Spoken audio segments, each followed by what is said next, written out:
Hello dear students, this is Parvez maths वाला। फिर से आपका एक बार और स्वागत करना चाहेंगे परवेज मैथ्स वाले यूट्यूब चैनल पे।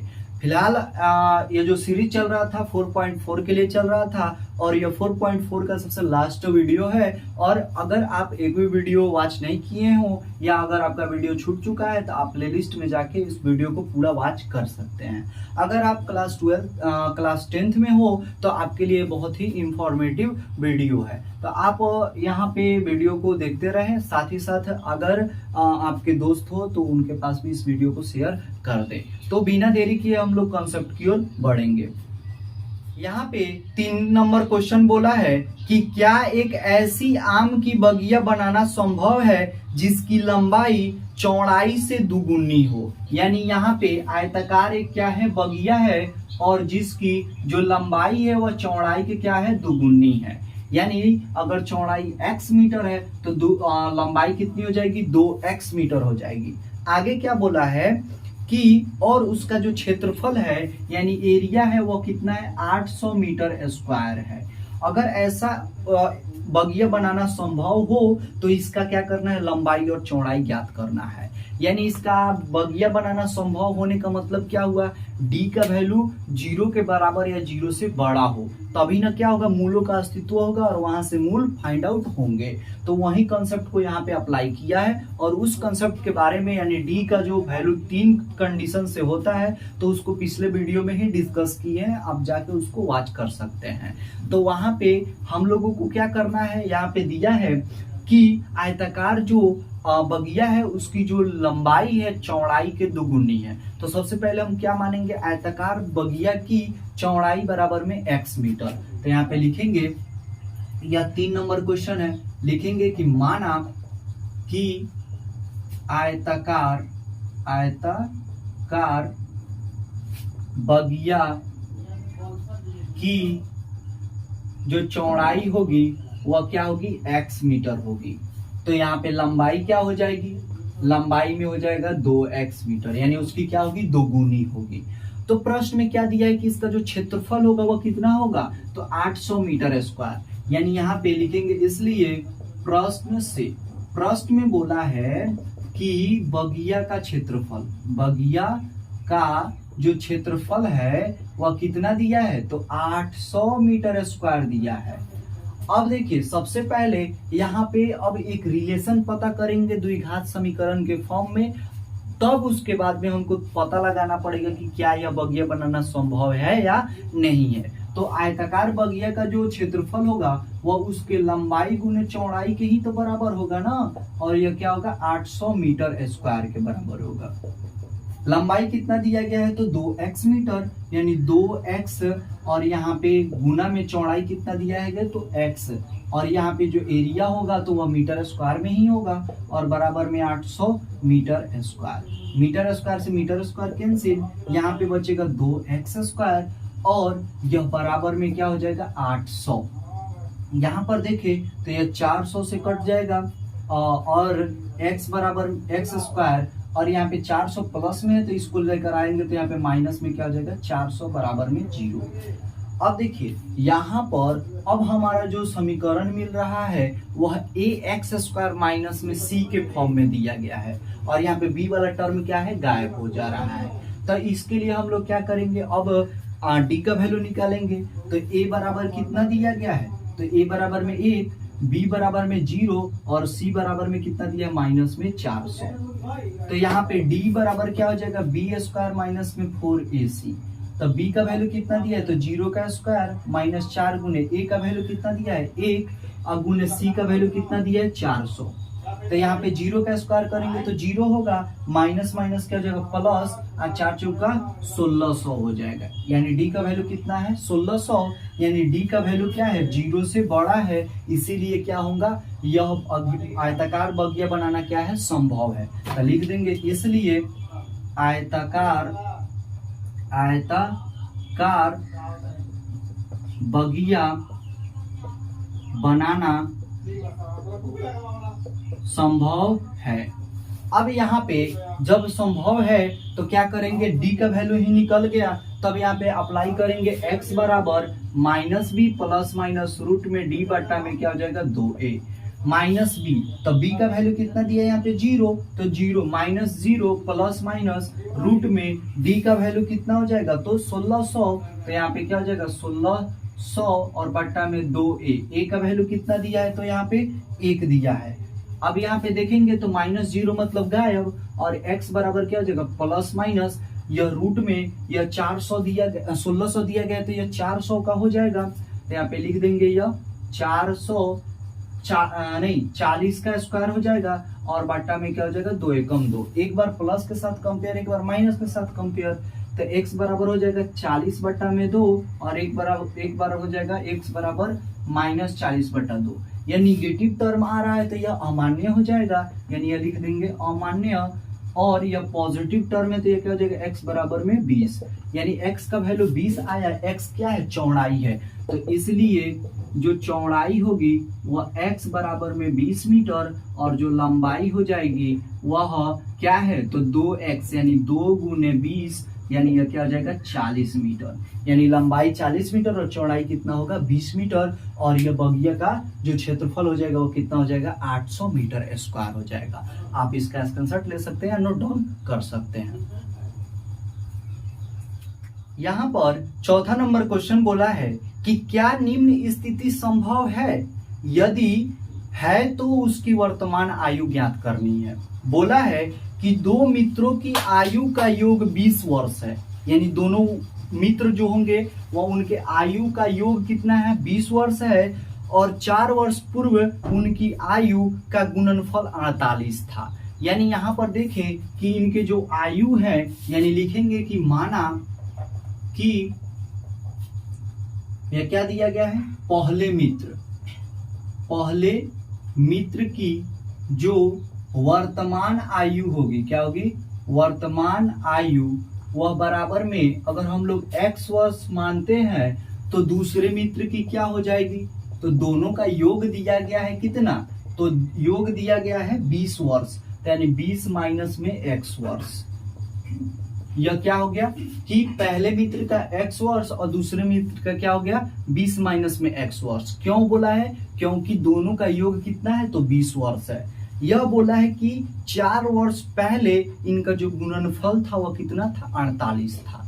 तो अब 4 वर्ष पहले इनके वो आयु निकालेंगे, यानी लिखेंगे 4 वर्ष पूर्व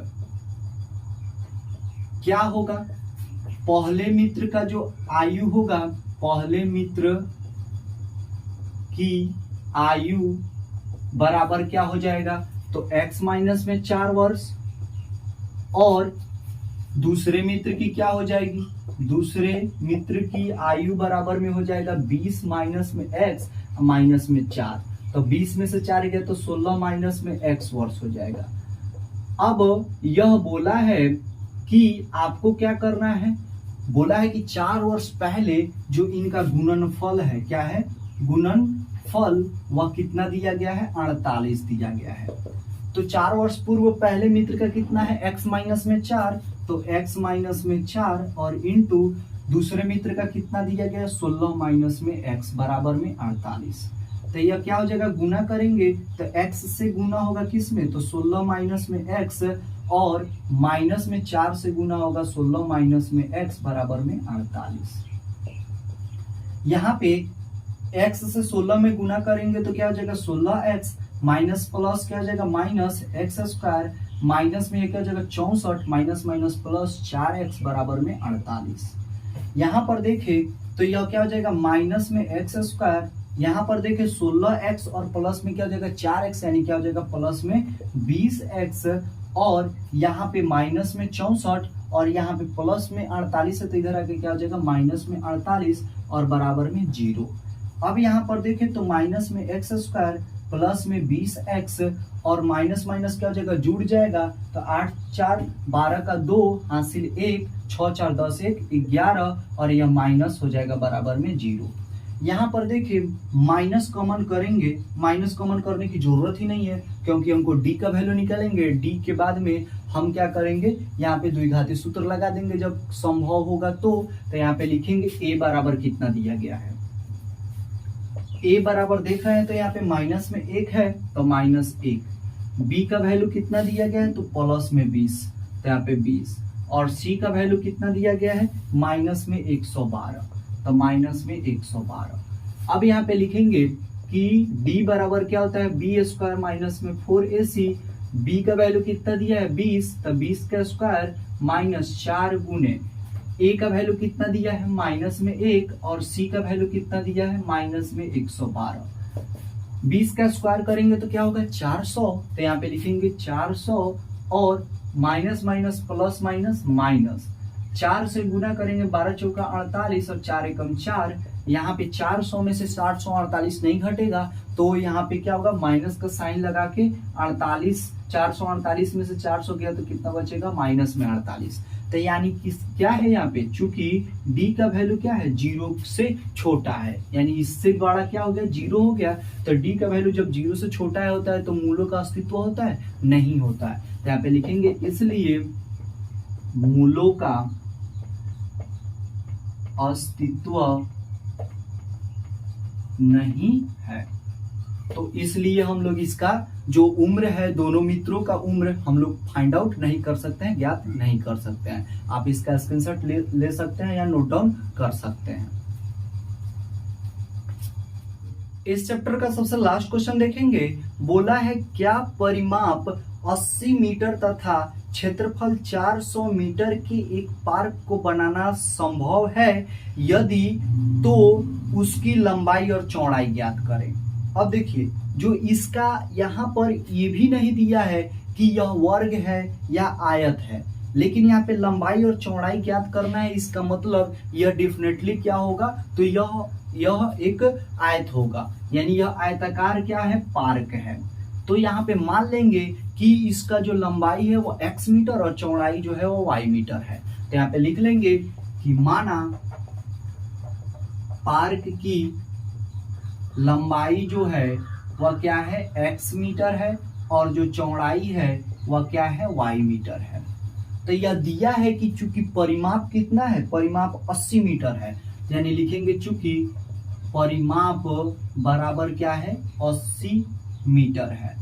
तो परिमाप बराबर क्या होता है 2 इंटू लंबाई जोड़ क्या होता है चौड़ाई, और बराबर में क्या है 80। तो 2 से इसको काटेंगे तो 40 दूनी 80, लंबाई कितनी है तो x, तो x प्लस चौड़ाई कितनी है तो y, और बराबर में क्या हो जाएगा 40।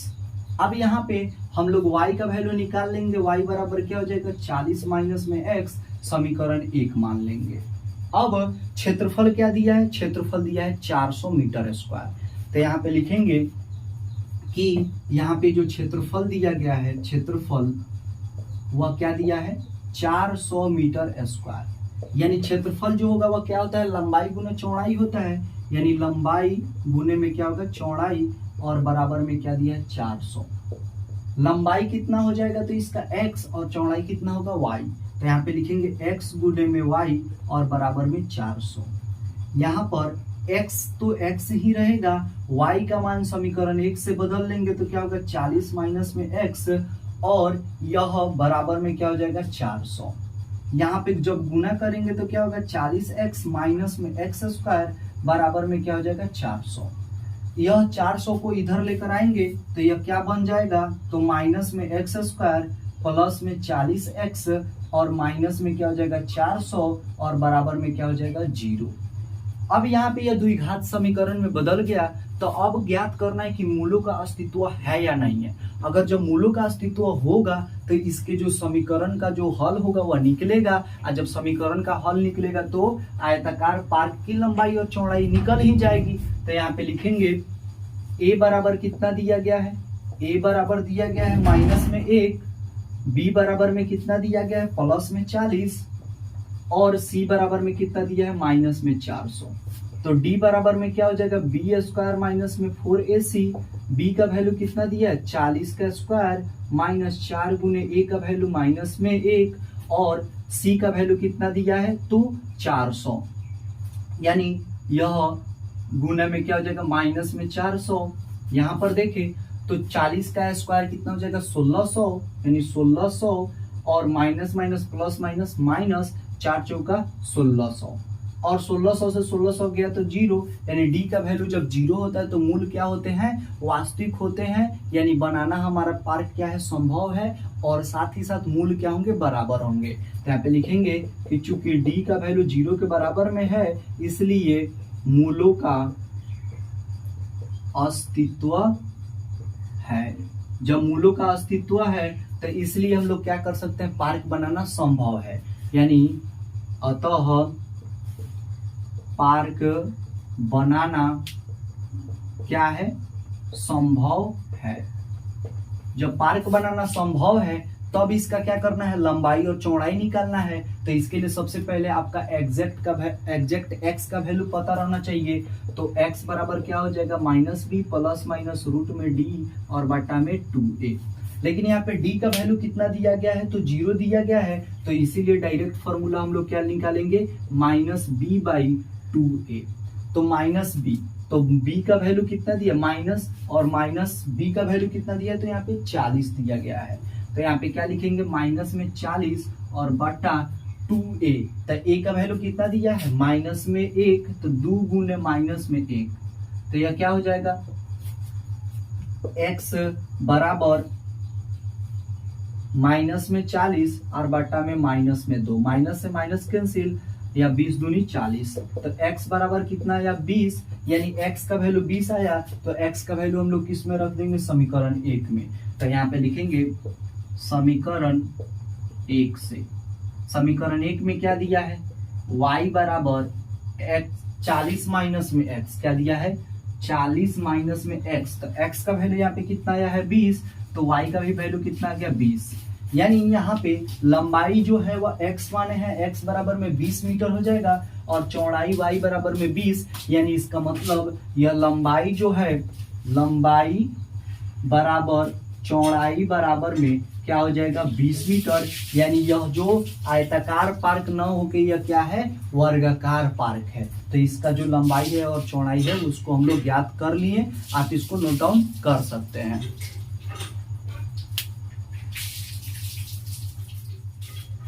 इस तरह करके हम लोग जो एक्सरसाइज 4.4 है उसके कंसेप्ट को समझने की कोशिश किए। साथ ही साथ मैं आप लोगों को बता दूं कि इसके बाद जो द्विघात समीकरण हमारा फाइनल होगा, तो इसके बाद हमारा जो 5 नंबर जो चैप्टर है वह समानांतर श्रेणी है, और समानांतर श्रेणी के जो सीरीज है उसको भी शुरू करने वाले हैं। तो आप चैनल को वॉच करते रहें, और साथ ही साथ चैनल पे नए हो तो चैनल को सब्सक्राइब कर लें। मिलते हैं नेक्स्ट वीडियो में, फिलहाल के लिए आपका बहुत बहुत धन्यवाद।